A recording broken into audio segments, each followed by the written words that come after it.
ஆண்டவரும் இரட்சகருமாகிய இயேசு இனிய நாமத்தில் ஒவ்வொருவருக்கும் அன்பின் வாழ்த்துதல்கள். கர்த்தருடைய அன்பும் ஆதரவும் உங்களோடு இருந்து உங்களை முடிவு பரியந்தம் நடத்துவதாக. இந்த நாளிலேயும் நம்முடைய தியானத்துக்கென்று வேத புத்தகத்திலே பிலிப்பியரின் புத்தகம் 4ஆம் அதிகாரம் 6-7 வசனங்களை வாசிக்கும்போது வேதம் சொல்லுகிறது, நீங்கள் ஒன்றுக்கும் கவலைப்படாமல் எல்லாவற்றை குறித்தும் உங்கள் விண்ணப்பங்களை, உங்கள் ஜெபங்களை தேவனுக்கு தெரியப்படுத்துங்கள். ஸ்தோத்திரத்தோடே கர்த்தருக்கு தெரியப்படுத்துங்கள். அப்பொழுது எல்லா புத்திக்கு மேலான தேவ சமாதானம் உங்கள் இருதயங்களையும் உங்கள் சிந்தைகளையும் கிறிஸ்து இயேசுவுக்குள்ளாய் காத்துக்கொள்ளும். ஆம் பிரியமானவர்களே, இந்த உலகத்தில் சமாதானம் என்று சொல்லப்படுகிற வார்த்தை ஒரு வழக்கத்தின்படி சொல்லி கொண்டிருக்கிற வார்த்தையாக இருக்கலாம். ஆனால் இந்த வேதம் சொல்லுகிறது தேவ சமாதானம், த பீஸ் ஆஃப் காட். அதிலேயும் இன்னொரு வார்த்தை பயன்படுத்தப்பட்டிருக்கிறது, மேலான தேவ சமாதானம். எதற்கு மேலான? எல்லா புத்திக்கும் மேலான தேவ சமாதானம். இன்றைக்கி அநேகர் மனதிலே, சிந்தையிலே சமாதானம் இல்லாமல் தவிக்கிறதை தேவன் அறிவார். ஒருவேளை இந்த நிகழ்ச்சியை பார்த்து கொண்டிருக்கிற அன்பு சகோதரனே, சகோதரியே, உங்கள் இருதயத்தில் கூட ஒருவேளை இந்த நாட்களிலே மிகுந்த சங்கடங்களோடே சமாதானம் இல்லாமல் தவித்து கொண்டிருப்பீர்களானால் கர்த்தர் உங்களோடு கூட பேசுகிறார். எல்லா புத்திக்கும் மேலான தேவ சமாதானத்தை கர்த்தர் உங்களுக்கு தர விரும்புகிறார். கர்த்தருக்கு ஸ்தோத்திரம். பிரியமானவர்களே, ஒரு வியாதிப்பட்ட நபருக்கு, ஒரு பாவத்தில் இருக்கிற ஒரு ஸ்திரீக்கு, குழப்பத்தில் இருக்கிற கூட்டத்துக்கும் தேவன் இந்த சமாதானத்தை தந்தார் என்று வேதத்தில் நாம் காணலாம். 3 வார்த்தைகளை அங்கே கவனிக்க விரும்புகிறேன். ஒன்று, நீங்கள் ஒன்றுக்கும் கவலைப்படாமல். To not be worried about anything. அது உங்கள் குழப்பமான மனநிலையை காண்பிக்கிறது, கன்ஃபியூஷன். அதனால்தான் கவலைப்படாதிருங்கள் என்ற வார்த்தையை தேவன் சொல்லுகிறார். There's so much of confusion in your mind. ஏதோ குழப்பம், யோசித்து யோசித்து யோசித்து சிந்தித்து உங்கள் பிரச்சனைகளையே பேசி அதையே உங்கள் நினைவிலே வைத்து மிகுந்த ஒரு குழப்பமான சூழ்நிலை நீங்கள் இருப்பீர்களானால் இன்றைக்கி கர்த்தருடைய ஆலோசனை என்ன? நீங்கள் ஒன்றுக்கும் கவலைப்படாமல். பலவிதமான கவலைகள் நிறைந்த இந்த நாட்களிலே உங்களை பார்த்து ஒரு அன்பான தேவன் சொல்லுகிறார், நீங்கள் ஒன்றுக்கும் கவலைப்படாமல். அடுத்தது, தேவன் ஒரு கட்டளையை சொல்லுகிறார். there is a command from God. என்ன? உங்கள் தேவைகளை எல்லாம் ஸ்தோத்திரத்தோடே உங்கள் விண்ணப்பங்களை, ஜெபங்களை தேவனுக்கு தெரியப்படுத்துங்கள். let it be known to God.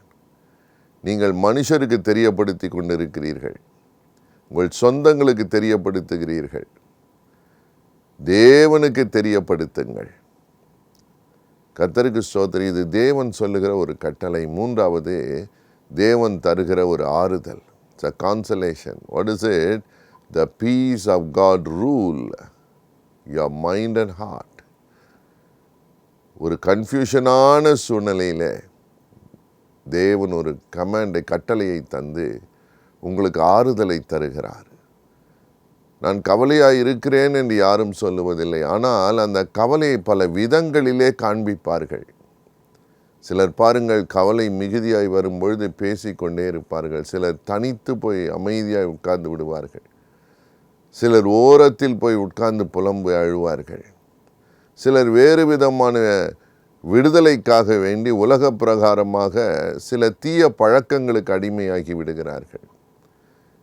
கவலையை பல விதங்களிலே தெரியப்படுத்துகிறார்கள். கவலையாக இருக்கிறேன் என்று சொல்லுவது வேறு. இன்றைக்கு கூட ஏதோ பல கவலைகள் உங்களை நெருக்கி கொண்டு இருக்கிறது. வேதத்திலே அப்படிப்பட்ட சம்பவங்களை நாம் பார்க்கிறோம். பிரியமானவர்களே, நீங்கள் மத்தேயு எழுதின சுவிசேஷம் 14ஆம் அதிகாரம் 15ஆம் வசனத்தை வாசிக்கிற போது வேதம் இப்படி சொல்லுகிறது, சாயங்காலமான போது அவருடைய சீஷர்கள் அவரிடத்திலே வந்து, இது வனாந்தரமான இடம், நேரமும் ஆயிற்று, ஜனங்கள் கிராமங்களுக்கு போய் தங்களுக்கு போஜன பதார்த்தங்களை கொள்ளும்படி அவர்களை அனுப்பிவிட வேண்டும் என்றார்கள். திரளான கூட்டத்தார் உட்கார்ந்திருக்கிறார்கள். இயேசுவின் வார்த்தையை கேட்டுக்கொண்டிருக்கிறார்கள். 3 நாள் ஆனது. இயேசு மனதுருகி அந்த ஜனங்களை பார்த்து அவர்களுக்கு போஜனம் இல்லை, போஜனம் கொடுக்க வேண்டும் என்று விரும்பி சொல்லுகிற ஒரு வார்த்தையை பார்க்கிறோம். ஆனால் கூட இந்த சீஷர்களுக்கு பாருங்கள், அவர்கள் இயேசு என்ன செய்ய முடியும் என்பதை விட சூழ்நிலைகள் என்ன டிமாண்ட் பண்ணுகிறது, சூழ்நிலைகளையே பார்த்து பேசுகிறதை பார்க்கிறோம்.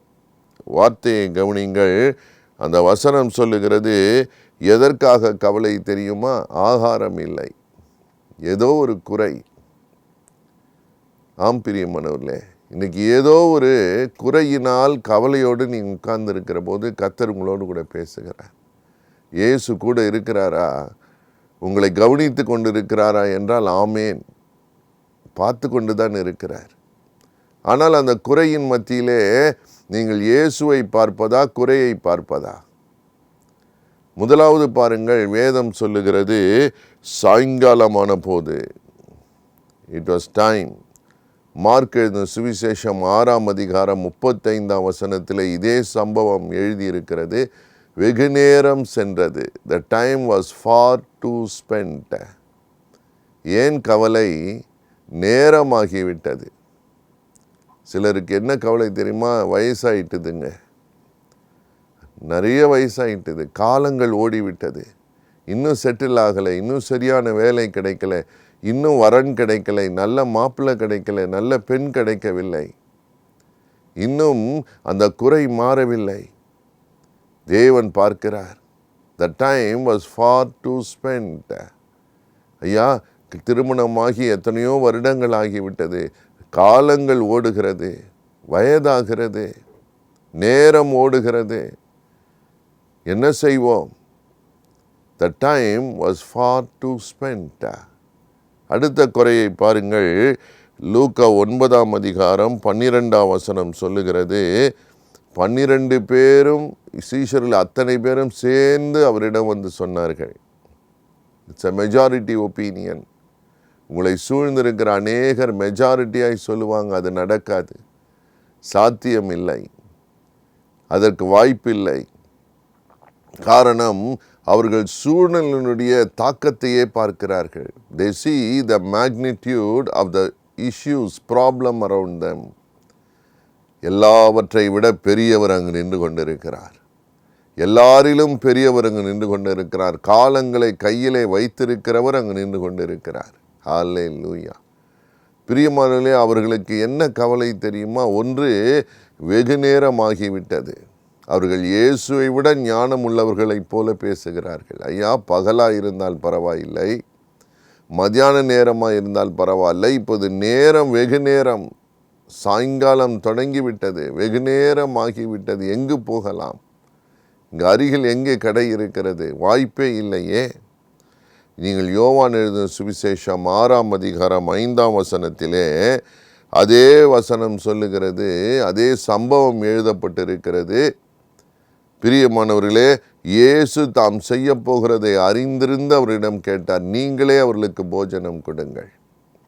அப்போது பிலிப் என்ற சீஷன் சொல்லுகிறான், ஐயா, இங்கே ஒரு பையன்கிட்ட கொஞ்சம் அப்பம் கொஞ்சம் மீனும் தான் இருக்குது, இவ்வளோ பேருக்கு இவ்வளவு பணம், 200 பணம் கொடுத்தாலும் ஆகாதே, கையில் ஒன்றும் இல்லையே, கொஞ்சம் தானே இருக்கிறது. பிரியமானவர்களே, இன்னொரு சம்பவம் என்னவென்றால், இது வனாந்தரமான இடம். பிரச்சனை என்ன? இருக்கிற இடம் சரியில்லை. இன்றைக்கி நீங்கள் புலம்புகிறீர்கள், ஐயா, இந்த இருக்கிற நாங்கள் வாழுகிற இந்த இடம் சரியில்லை, வேலை செய்கிற இடம் சரியில்லை. The place where I stay is not a good one. ஐயா, எங்களுக்கு தகுந்த இடம் இல்லை. சில நேரங்கள் தேவன் உங்களை அப்படிப்பட்ட இடத்திலே நிறுத்துகிறார். You are so frustrated. ஐயா, இடம் எங்களுக்கு போதாது, இந்த இடத்தில் இந்த காரியம் நடக்காது, இந்த இடத்தில் இருக்கிற வரைக்கும் அது சாத்தியமாகுமா என்பது சந்தேகம், இப்படியெல்லாம் சொல்லி கொண்டு இருக்கிறீங்களா? கர்த்தருக்கு ஸ்தோத்திரம். தேவன் பெரியவர் அங்கு நின்று கொண்டு இருக்கிறார். அவர் சொல்லுகிறார், அவர் அறிந்திருந்தார் என்று வேதம் சொல்லுகிறது. வனாந்தரமான இடம் நேரமாகிவிட்டது, எல்லாரும் சேர்ந்து சொல்லுகிறார்கள் முடியாது என்று. கொஞ்சம் கொஞ்சம் கொடுத்தால் கூட பற்றாதையா. பிரியமானவர்களே, it is all a very negative statement. ஆனால் அது நடுவிலே கர்த்தர் பெரியவர் இருக்கிறார். அவர் சொல்லுகிறார், தேவனுக்கு தெரியப்படுத்துங்கள், தேவனுக்கு தெரியப்படுத்துங்கள். ஆண்டவருக்கு தெரியும். அவரிடம் நீங்கள் முறையிடுங்கள் போதும். அவரிடம் சொல்லுங்கள், ஸ்தோத்திரத்தோடே ஏறிடுங்கள். ஹல்லேலூயா. நீங்கள் ஆத்திரப்படுவதில் அர்த்தம் இல்லை. நீங்கள் இப்பொழுது செய்ய வேண்டிய காரியம் என்னவென்றால், அந்த இடம் போதலை, இடம் சரியில்லை, இருக்கிற சூழ்நிலை சரியில்லை, கர்த்தரிடம் சொல்லுங்கள் ஸ்தோத்திரத்தோட. எல்லா புத்திக்கும் மேலான ஒரு ஆறுதலான வார்த்தை தேவன் தருகிறார். ஒரு விமோச்சனத்தை தருகிறார். தேவை சந்திக்கப்படுகிறது. இயேசு அப்பத்தை எடுத்து ஸ்தோத்திரம் பண்ணி பிட்டு சீஷரிடத்தில் கொடுத்து நீங்களே அவர்களுக்கு கொடுங்கள் என்று சொன்னபோது அந்த அப்பம் பெருகிற்று. அந்த இருந்த பொரித்த மீன் பெருகிற்று என்று வேதம் சொல்லுகிறது. 5000 பேருக்கு மேலான புருஷர்கள் சாப்பிட்டார்கள், திருப்தி அடைந்தார்கள். கர்த்தருக்கு ஸ்தோத்திரம். எல்லா புத்திக்கு மேலான தேவ சமாதானம் அற்புதம் கொண்டு வருகிறது. தேவனுடைய வார்த்தையை நம்புகிற போது, இயேசுவை பார்க்கிற போது, ஹல்லேலூயா, the miracle happened in your life. கவலைப்படாதிருங்கள், சூழ்நிலைகளையே பார்த்து குறை சொல்லி கொண்டு இருக்காதிருங்கள். பெரிய இயேசு உங்களுக்கு அற்புதம் செய்வார். நாம் இப்பொழுது பிரார்த்தனை செய்யலாம். உங்கள் அற்புதத்தை எதிர்பாருங்கள். இயேசு நல்லவர். நாம் ஜெபிப்போம். எங்களை நேசிக்கிற நல்ல தகப்பனே, மிகுந்த கவலையோடு கன்ஃபியூஷனில் இருக்கிற உடைய பிள்ளைகளை பாரும். காரியங்கள் இன்னும் சித்தியாகவில்லை, இன்னும் வாய்க்கவில்லை என்று மனவேதனையோட கலக்கத்தோட, குடும்பத்தில் சமாதானம் இல்லாமல், மனதிலே சமாதானம் இல்லாமல், சூழ்நிலைகளிலே சமாதானம் இல்லாமல் தவிக்கிற உடைய பிள்ளைகள் இப்பொழுது அங்கு நிற்கிறார்கள். அப்பா, மனது உருகி உடைய கரத்தை நீட்டுகிற தேவன், நீ செய்யக்கூடாத அதிசயமான காரியம் ஏது? ஐயோ, அந்த பாவத்தின் தாக்கம், அந்த பாவத்தின் கட்டில் இருக்கிறார்கள். சமாதானமே இல்லை, வெளியே வர முடியவில்லை. இயேசுவின் வல்லமை இப்பொழுது இறங்கட்டும். கல்வாரி சிலுவையில் நீ சிந்தின இரத்தத்தில் வல்லமை இருக்கிறது.